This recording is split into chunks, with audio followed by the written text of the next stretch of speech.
Today, the spin-on filter remains the most popular automotive oil filter in use. Changing it does require some specific steps, so let's take a look at the fundamentals of servicing a spin-on oil filter. Before you begin, make sure that none of the vehicle's warning indicators, such as the check engine light, are displayed.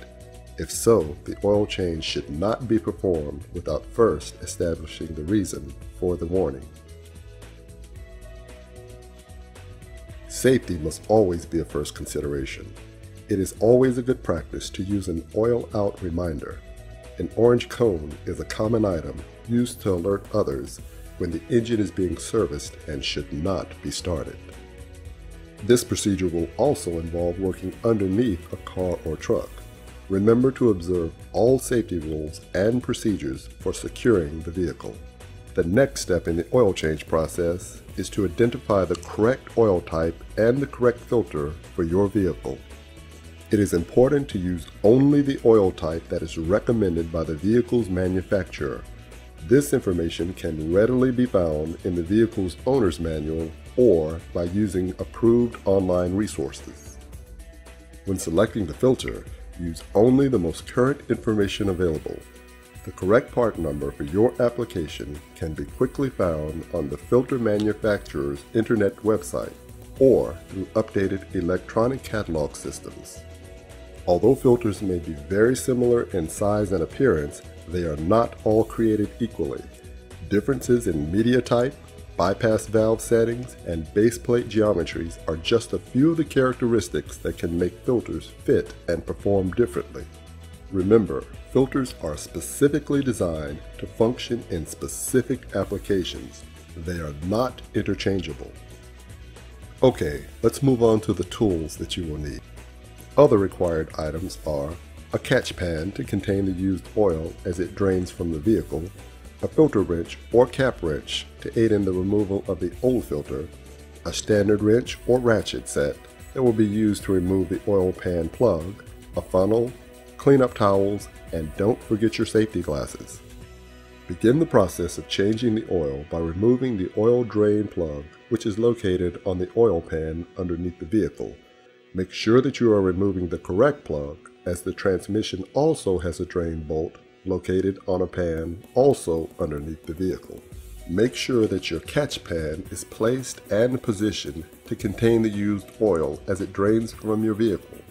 After removal, note the condition of the sealing washer, which is located on the oil drain plug, and replace if necessary.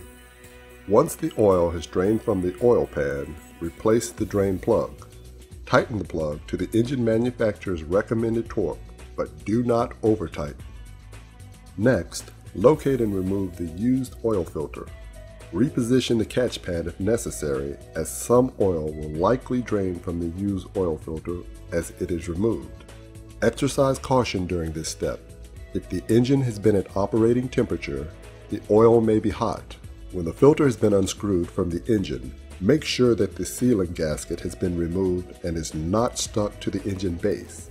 Clean the engine base and carefully inspect the gasket seal surface and the filter mounting stud. Both should be clean and in good condition. Once the correct part number has been identified, carefully inspect the new filter. Remember, a dented or damaged filter should not be used. After inspection, review the installation instructions printed on the filter. Universal Symbols provide the following installation instructions.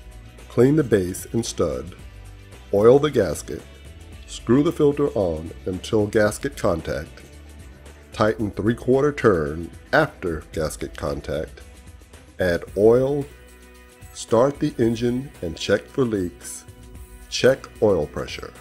Following these instructions is the key to worry-free service.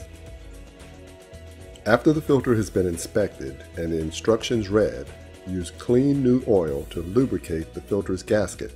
Do not use old oil and do not use grease. As the clean oil is being applied, make sure the gasket is properly seated in its locator groove. Now it's time to install the new filter. Carefully align the threads with the engine mounting stud and spin the filter on until the sealing gasket contacts the engine mounting base gasket surface. Then, tighten the filter per the installation instructions. If the location of the filter necessitates the use of a filter wrench, make sure that you do not dent or damage the filter. Dents to the filter can will flex when the lubrication system's oil pump forces pressurized oil through the filter. Over time, these pressure pulses may weaken the can near the dented area, resulting in fatigue fractures. Always look the filter over to make sure it's free from dents and defects before and after installation. A simple and effective way to ensure that the filter is tightened properly is to use a marker pen to scribe an indicator mark on the filter. By using this mark, you can verify exactly how far the filter has been tightened.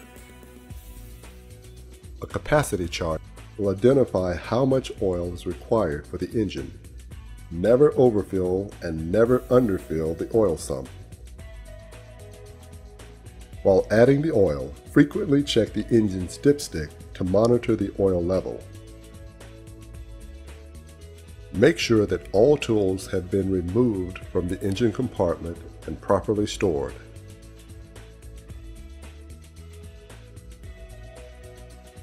Time to start the engine.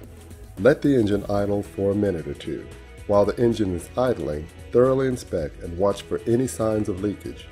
Shut the engine off, inspect for leaks again, and finally, recheck the engine's oil level by using the dipstick.